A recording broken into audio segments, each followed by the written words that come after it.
premier rassemblement des agriculteurs sartois s'est déroulé ce lundi. Rendez-vous était donné place des Jacobins. 200 personnes, une quinzaine de tracteurs prenaient ensuite la direction de la préfecture où un rendez-vous avait été pris pour faire remonter les revendications.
Des actions de fin d'hiver dernier où un certain nombre de dossiers ont été ouverts, des dossiers sur lesquels on a eu quelques acquis, et puis des dossiers aujourd'hui qui ont été ouverts, mais suite au fait que le président de la République ait dissous l'Assemblée nationale, ces dossiers-là, ils n'ont pas été refermés, mais ils ont été mis au placard. Et aujourd'hui, et suite à l'année culturelle qui a été déplorable, et aussi aux épizooties des animaux qui perdurent depuis quelques mois, ça en plus, des dossiers sur lesquels, moi je reprendrai les propos de Arnaud Rousseau, président de la FNSEA, tant qu'il n'est rien descendu dans les cours de ferme, c'est comme si on n'avait rien obtenu aujourd'hui. Donc on revient vers nos préfectures, vers nos politiques pour justement les rappeler à nos bons souvenirs. Donc ce soir, comme vous le savez, il y a le G20 au Brésil où il va être décidé le Mercosur, de savoir si l'Europe va le signer ou pas. On a nos parlementaires, on a le gouvernement qui est à nos côtés. Le président de la République a dit qu'il voterait contre. Enfin, moi j'ai entendu ça cet après-midi, sauf que le président de la République, on n'y demande pas son avis, parce que c'est un avis européen. Qu'est-ce qui se passe ce soir? C'est que de notre côté, on a des pays comme l'Italie, on a des pays comme les Pays-Bas, la France, qui sont un peu isolés.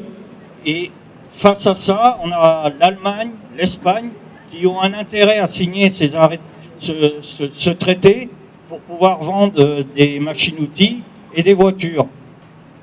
L'agriculture, enfin, depuis... Voilà. Moi, depuis que je suis rentré dans le syndicalisme, l'agriculture a toujours été monnaie d'échange pour les échanges commerciaux, et ça, on le dénonce depuis toujours, et ça, on ne veut pas l'entendre.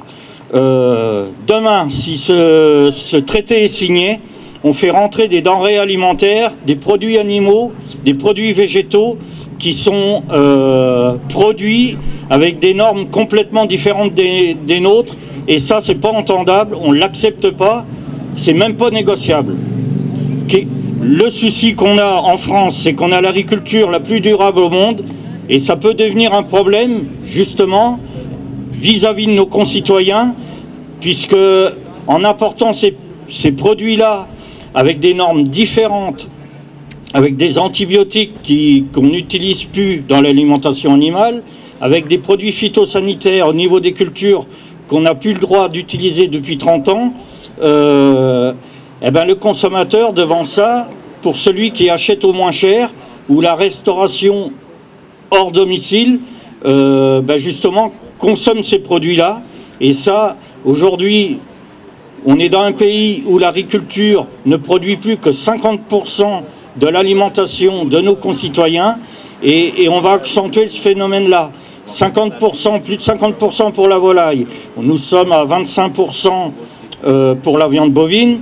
Alors la viande bovine en particulier, quand vous voyez le mode de production qu'on peut avoir en Sarthe, des bovins à l'herbe, et pendant ce temps-là, concurrencés par des bovins qui viennent notamment du Brésil, élevés dans des paddocks qui n'ont jamais vu un brin d'herbe de leur vie, cherchez l'erreur. Aujourd'hui, on a des associations animalistes qui s'attaquent à notre mode d'élevage, alors qu'il ferait bien de regarder ce qui rentre en France, quoi. Donc, l'heure est grave, et elle est grave ce soir.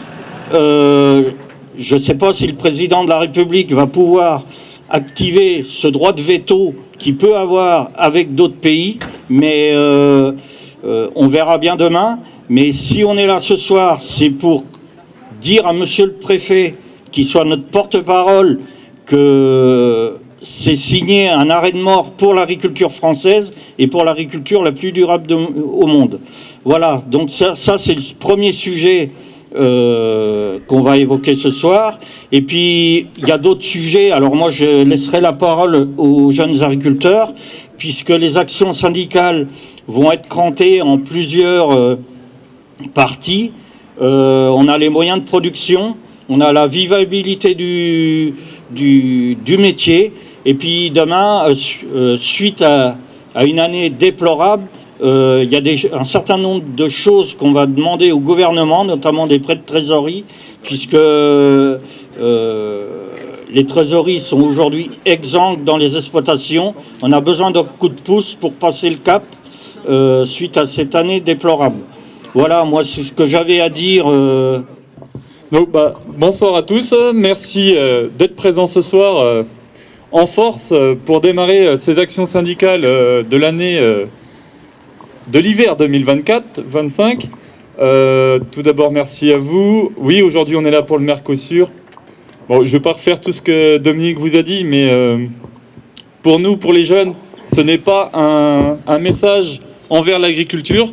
C'est vraiment, comme le disait Dominique, un arrêt de mort. Nous, ce qu'on veut, c'est pouvoir vivre de notre métier, pour pouvoir le développer et pouvoir y donner un sens, le bon sens paysan, tout simplement. On a nos outils de transformation, nos outils de production qui sont chez nous. On risque de les perdre à cause de cet accord. Alors non, parce que nous, on y croit. Nous, les jeunes, on y croit à l'agriculture. On croit à l'élevage, on croit à la culture, on croit à l'avenir de notre métier, et aussi que si demain on n'est plus là, on ne sera plus là pour entretenir les paysages. Et c'est grâce à nous aujourd'hui qu'on a les plus beaux paysages au monde, les beaux paysages français. Et c'est grâce à ça que demain, on pourra encore dire que la France est le plus beau pays au monde.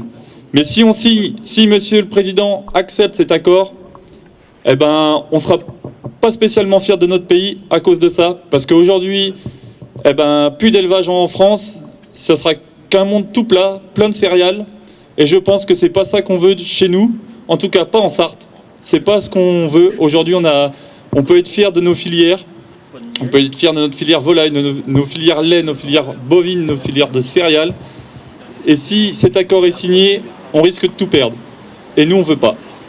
Nous, ce qu'on veut, c'est pérenniser nos structures, pérenniser notre avenir, pérenniser aussi le fait que nos aînés ont construit et construisent toujours des entreprises à développement de taille humaine, et pour pouvoir les transmettre dans les années à venir à nos futures générations qui sont aujourd'hui à l'école, et aujourd'hui à nous, nos enfants qui vont arriver dans les années à venir aussi, et qui sont déjà passionnés par ce métier.